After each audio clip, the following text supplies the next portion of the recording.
నిజ నిర్ధారణకు అంతిమ నిర్ణయం DNA టెస్ట్. ఉన్నది ఉన్నట్లుగా వాస్తవాలను శోధించి వివరించే మన DNA టీవీ, మన రాష్ట్రం, మన ఛానల్. ఇవాళ ఒక ఓసరవెల్లి కోసం ప్రెస్ మీట్ పెట్టడం జరిగింది. ఈ ఓసరవెల్లి ఎట్లాంటి వాడు అంటే, ఇతను కోవర్ట్ ఆపరేషన్ చేస్తున్నారని మా తెలుగుదేశం పార్టీ నాయకులందరికీ తెలుసు. చంద్రబాబు నాయుడు గారు అరెస్ట్ సమయంలో మీరు కూడా చూశారు. కోర్టు హాల్లోకి వచ్చి చాలా వికృత చేష్టలు చేశాడు. అంతేకాకుండా నేను చంద్రబాబు నాయుడు గారికి మనిషిని, నేను ఎన్నో పూజలు చేశాను వారి కోసం అని చెప్పి లోకేష్ గారికి ఇంటికి తీసుకెళ్ళి మరి కుటుంబ సభ్యులందరూ కలిసి వారికి ఒక రక్షణ బంధమని కట్టి, ఇటువంటి గొప్ప నాయకుడు జైల్లో ఉన్నారని అందరూ కన్నీళ్ళు పెట్టుకుని ఇవాళ వచ్చి ఏమో మాట్లాడతాడండి ఈ పార్లమెంట్ సభ్యుడైన నాని. చెప్పే అన్ని అబద్ధాలు. ఇతను ఏ రోజు కూడా ఒక నిజం చెప్పడు. ఇవాళ చంద్రబాబు నాయుడు గారు టికెట్లు అమ్ముకున్నారని అంటాడు.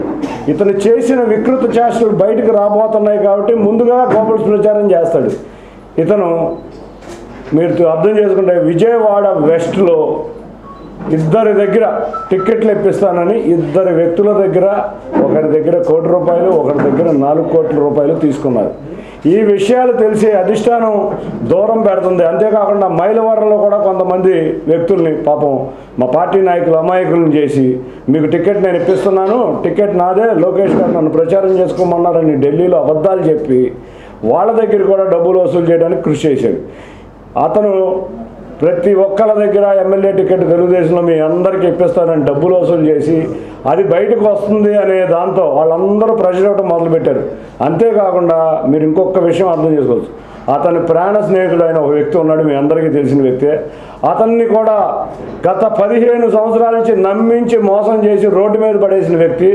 తన కుటుంబ శుభకార్యాలకు కూడా అటువంటి వ్యక్తి దగ్గర డబ్బులు తీసుకొచ్చి కుటుంబ శుభకార్యాలు వాడి అతనికి డబ్బులు ఇవ్వకుండా వాళ్ళు అతని పరిస్థితి కూడా రోడ్డు మీద జగదార్చిన పరిస్థితి. ఇతను ఫైనాన్స్ కంపెనీలే అనుకుంటారేమో, ఇంకా చాలా ఉన్నాయి ఇటువంటి విషయాలు. రేపు అవి కూడా రాబోతున్నాయి. ఆ ఇద్దరు వ్యక్తుల దగ్గర డబ్బులు రాబోతున్నాయి, అడుగుతున్నారు, ప్రెషర్ పెరిగిపోతుందనే విషయంతో నన్ను గంట వేయబడ్డాను కాబట్టి నేనేం చేయలేకపోతున్నానని ఆ వ్యక్తులకు సమాధానం చెబుతున్నాడు. ఇవన్నీ కాల్ రికార్డ్స్ ఉన్నాయి, నువ్వు గుర్తుంచుకో. సరే, పెట్టెల ద్వారా అన్నావు నన్ను, మంచిదే. మా ఇన్ఛార్జిని కూడా పెట్టెల ద్వారా ప్రజలు నిర్ణయిస్తారు. వాళ్ళు ఎవరో పెట్టెల ద్వారా ఎవరో. పోనీ నువ్వేదో పెద్ద హృతిక్ రోషన్ లాగా అనుకుంటున్నావేమో. నీ ఆకారం చూస్తే నీకు అర్థమవుతుంది నీ పరిస్థితి ఏంటో. నీ మానసిక పరిస్థితి బాగలేదు. ఇంకొక విషయం చెబుతున్నా, నువ్వు ఎంతో నటించావు. ఇవాళ మా నాయకుల దగ్గర ఎంతో నటించావు. చంద్రబాబు నాయుడు గారు జైలుకి వెళ్ళిన సమయంలో అసలు ఏదో అయిపోయినట్టు కన్నీళ్లు పెట్టుకున్నట్టు చేసావు. ఇవాళ జగన్ దగ్గరికి వెళ్ళి పాలేరు పని చేస్తున్నావు. పాలేరు పని జగన్ దగ్గర చేయట్లా, నువ్వు ఇన్ఛార్జీలకి అసిస్టెంట్గా చేస్తున్నావు. నువ్వు రోజు నీకు తెలిసింది ఒకటే మాట, ఒక గ్లోబల్స్ ప్రచారం, పెట్టెల ద్వారా లేకపోతే డబ్బులు తీసుకున్నారు, బిషానం ఎత్తైపోతున్నారని. అరే సారీ, నీకు చెబుతున్నా, నీవు కాదు కదా, ఎవడొచ్చినా నీ నాయకుడు తండ్రి గారే మా పార్టీని ఏమీ చేయలేకపోయారు. ఇవాళ మీ పార్టీ మొత్తం ఖాళీ అవుతుంటే నీకు అర్థం కావట్లేదు. నువ్వు గోల్ పాడుకుంటావు, ఏసీ రూముల్లో వస్తావు. 2019 నుంచి 23 వరకు నువ్వు ఎన్ని గ్రామాలు తిరిగావని నేను క్వశ్చన్ చేస్తున్నా. నీకు దగ్గర దమ్ము ధైర్యం ఉంటే సమాధానం చెప్పు. ఇవాళ వరకు ఎక్కడా కూర్చోకుండా ఏసీ రూముల్లో కూర్చుని, అందుకే అధిష్టానం నిన్ను చేత్కరించింది, నిన్ను ప్రజా జీవితం నుంచి దూరం చేయింది. రేపు రాబోయే ఎలక్షన్స్లో నిన్ను ప్రజా జీవితంలో ఇది లాస్ట్ ఎలక్షన్, నువ్వు జీవితంలో ప్రజా జీవితంలో కనపడవు. అంతేకాకుండా నీవు మా నాయకుడిని, నేను నీకు మొన్న కూడా చెప్పాను, నేను అడిగే క్వశ్చన్కి ఏ రోజు నీ దగ్గర సమాధానం లేదు కాబట్టి నువ్వు దాటేస్తా మా నాయకుడిని విమర్శిద్దామని చూస్తున్నావు.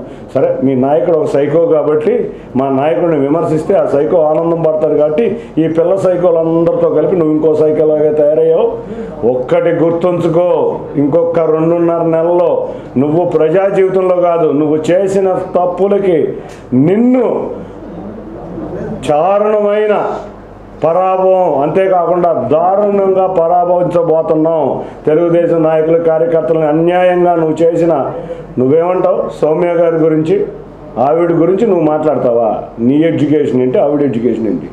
ఆవిడ మంచి సాఫ్ట్వేర్ జాబ్లో ఉండి వారి తండ్రి గారు అకాల మరణం చెందినాక మంచి జీవితాన్ని వదిలి ప్రజా జీవితంలో ప్రజల కష్టాలతో ఆవిడ వెళ్తుంది. ఆవిడ అంటే నిజాయితీ పరురాలైన దాన్ని ఆవిడ్ని మీరు ఇష్టం వచ్చినట్టు విమర్శిస్తారా? అటువంటి విమర్శలు నువ్వు అందరి దగ్గర డబ్బులు వసూలు చేయటమే నీది. నువ్వు వసూలు రాజావి. ఈ వసూలు రాజా అందరికీ అర్థమైపోయింది కాబట్టి పార్టీ అధిష్టానం నిన్ను చేత్కరించింది కాబట్టి నువ్వు ముందు నుంచి కోవర్ట్ ఆపరేషన్ చేస్తున్నావు. నువ్వు కోర్టులో చేసావు, అంతకుముందు పార్లమెంట్ సమయంలో చేసావు, చంద్రబాబు గారు అరెస్ట్ సమయంలో చేసావు, అంతేకాకుండా ఢిల్లీలో లోకేష్ గారు ఉన్న సమయంలో కూడా కోవర్ట్ ఆపరేషన్ చేసావు. మళ్ళీ కోవర్ట్ ఆపరేషన్ చేస్తానే ఉన్నావు. చేసావు కాబట్టి జగన్మోహన్ రెడ్డి వెంటనే నువ్వు రాకుండానే పార్టీలోకి రాకుండానే నీకు సీట్ అలాట్ చేశాడు.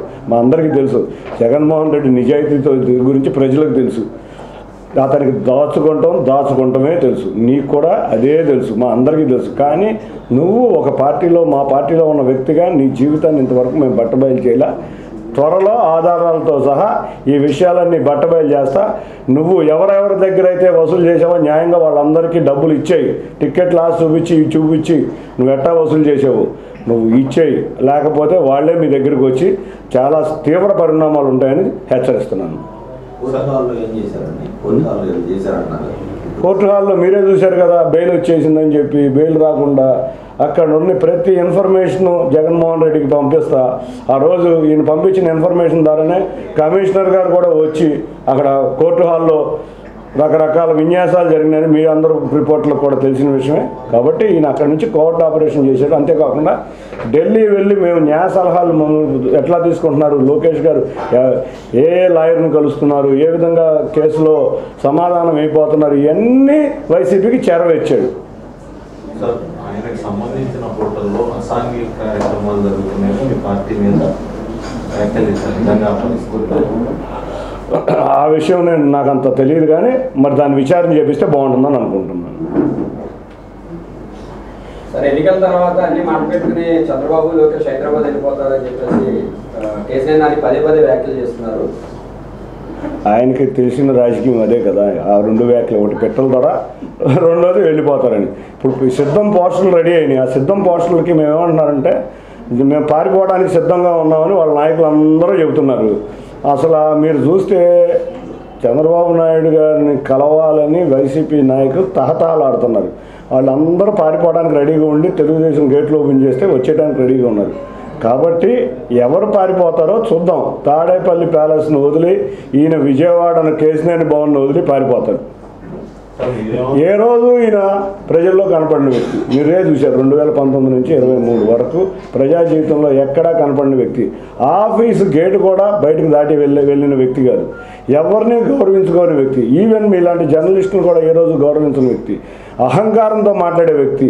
అహంకారం కూడా కాదు, పచ్చగా ఒక పచ్చగా ఉన్న చెట్టును కూడా భరించలేని విపరీతమైన మనస్తత్వం, దాని సైకో మించిన మనస్తత్వం. జగన్మోహన్ రెడ్డిది సైకో మనస్తత్వం అయితే ఇంకా అంతకు మించిన మనస్తత్వం ఏదైనా ఉందంటే అది ఈ వ్యక్తిదే అని నేను ఘంటాపదంగా చెబుతున్నాను. పార్లమెంట్ మీ పరిధిలో సీట్ల విషయానికి వస్తే వైసీపీ మొత్తం సీట్లు క్లారిటీగా వచ్చేసింది. వైసీపీ క్లారిటీగా వచ్చిందా? విజయవాడ ఎంపీ సీటే మారుతారని అందరూ చెప్పుకుంటుంటే వైసీపీ క్లారిటీ ఇంకా రాలేదు. విజయవాడ ఈయనకి ఇవ్వడానికి ఆ జగన్కే ఇష్టం లేదు. ఏదో ఎవరైతే తిట్టిచ్చి వేరే వ్యక్తి, ఆయనకు కూడా తెలుసు ఇతని దగ్గర జనం లేరు, ఇతను ఏ రోజు ప్రజా జీవితంలో లేడు, ఇతను పట్టుమని ముగ్గురిని కూడా తీసుకురాలేకపోయాడు కాబట్టి తీసుకొస్తానని డబ్బాలు కొట్టుకుని వెళ్ళాడు అక్కడికి. అన్నీ డబ్బా ఊర్లు అని చెప్పి వాళ్ళకు కూడా అర్థమైంది కాబట్టి ఈయనకి సీట్ లేదని మేమందరం అనుకున్నాం. ఈయన ఎప్పటికైనా అవినాష్కో లేకపోతే వెల్లంపల్లి సీనుకో లేకపోతే ఇంకెవరైనా వ్యక్తికో ఇతను అసిస్టెంట్ కింద పనిచేయాల్సిన వ్యక్తే. ఇతనేమి ప్రజాపాలన లేని వ్యక్తి అని వాళ్ళకి కూడా అర్థమైంది. చూస్తే కేసినేని భవన్లో ఒక్క మనిషి కూడా కనపడే పరిస్థితి లేదు. మీరే చూస్తున్నారు రోజు అటు ఇటు వెళ్తుంటే. అది అతని పరిస్థితి. అంత ఎంపీ కింద 10 సంవత్సరాలు చేసిన వ్యక్తికి అంత దయనీయంగా ఉన్న వ్యక్తి నేను ఎక్కడా చూడాలి. ఈవెన్ మల్లాది విష్ణు గారు కూడా బయటకు వెళ్ళినప్పుడు అట్లీస్ట్ కొంతమంది కార్పొరేటర్లు అన్న నిరసన కార్యక్రమాలు చేశారు. ఈయన ఎవరో ఆహ్వానించట్లేదు, ఈయన ఎవరో ఉండమని కూడా అడగట్లేదు. కాబట్టి ఇటువంటి ప్రెస్ ముందుకు వచ్చి విపరీతమైన వ్యాఖ్యలు చేస్తే నేను ప్రెస్లో ఉంటాను అని అనుకుంటున్నాడు. కాబట్టి ఇటువంటి విపరీతమైన వ్యాఖ్యలు ఈయన నాయకులకి ఇక్కడ ఇవాళ ఉన్న అందరూ సైకోలు ఒక పార్టీ చెంతం చేరారు. ఈ సైకోలు అందరూ కూడా ఒకే మనస్తత్వం కలిగారు కాబట్టి ఒకే చోట చేరారు.